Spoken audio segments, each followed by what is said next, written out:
ഇത്രയും സുരക്ഷിതത്തിൽ നടക്കുന്ന ഒരു പരീക്ഷ, അതായത് നീറ്റ് പരീക്ഷ ചോർച്ചയുടെ ഭാഗമായിട്ടാണ് വിവിധ സംഘടന, അതായത് MSFൻ്റെ സംഘടന നടത്തിയ ഒരു ഹെഡ് പോസ്റ്റ് ഓഫീസ് മാർച്ച് നമ്മളിവിടെ കണ്ടത്.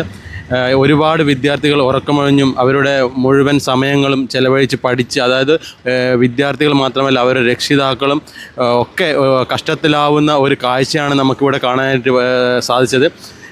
ഒരുപാട് അവരുടെ എഫേർട്ടുകൾ മൊത്തം എടുത്തിട്ടാണ് ഒരു പരീക്ഷയ്ക്ക് വേണ്ടി അവർ തയ്യാറാകുന്നത്. ആ ഒരു അവസ്ഥയിലാണ് നീറ്റ് പരീക്ഷയുടെ എക്സാം ചോർച്ച. നമ്മുടെ സർക്കാരിൻ്റെ ഇത്രയും സുരക്ഷാ കാര്യങ്ങളൊക്കെ ചെയ്യുന്ന നമ്മുടെ സെൻട്രൽ ഗവൺമെൻറ്റിൻ്റെ കയ്യിൽ നിന്നും എങ്ങനെയാണ് ഈ ഒരു ചോദ്യപേപ്പർ ചോർന്നതെന്ന് അറിയേണ്ടതുണ്ട്. അപ്പോൾ അതിനായിട്ട് മറ്റ് നിയമവ്യവസ്ഥകൾ നമുക്ക് ഉടൻ തന്നെ നമുക്ക് വരുന്നതായിരിക്കും.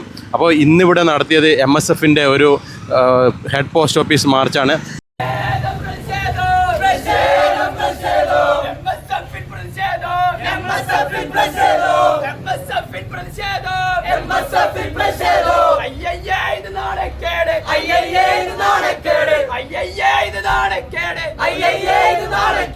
ഇന്ത്യൻ ജനതയ്ക്ക് നാണക്കേട്, ഇന്ത്യൻ ജനതയ്ക്ക് നാണക്കേട്, ഇന്ത്യൻ ജനതയ്ക്ക് നാണക്കേട്, ഇന്ത്യൻ ജനതയ്ക്ക് നാണക്കേട്. നാണമില്ല NDA, നാണമില്ല NDA, നാണമില്ല NDA, നാണമില്ല NDA.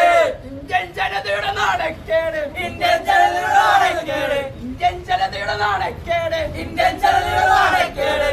അയ്യയ്യേ ഇത് നാണക്കേട്, അയ്യയ്യേ ഇത് നാണക്കേട്. MSFിൽ പ്രതിഷേധം, MSFിൽ പ്രതിഷേധം, MSFിൽ പ്രതിഷേധം, MSFിൽ പ്രതിഷേധം, MSFിൽ പ്രതിഷേധം, MSFിൽ പ്രതിഷേധം. അയ്യയ്യേ ഇത് നാണക്കേട്, അയ്യയ്യേ ഇത് നാണക്കേട്, അയ്യയ്യേ ഇത് നാണക്കേട്, അയ്യയ്യേ ഇത് നാണക്കേട്.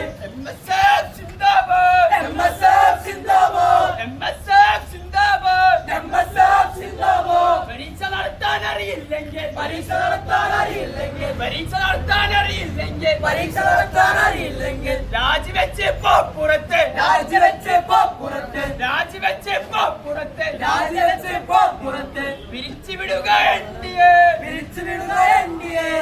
MSF സിന്ദാബാദ്, MSF സിന്ദാബാദ്.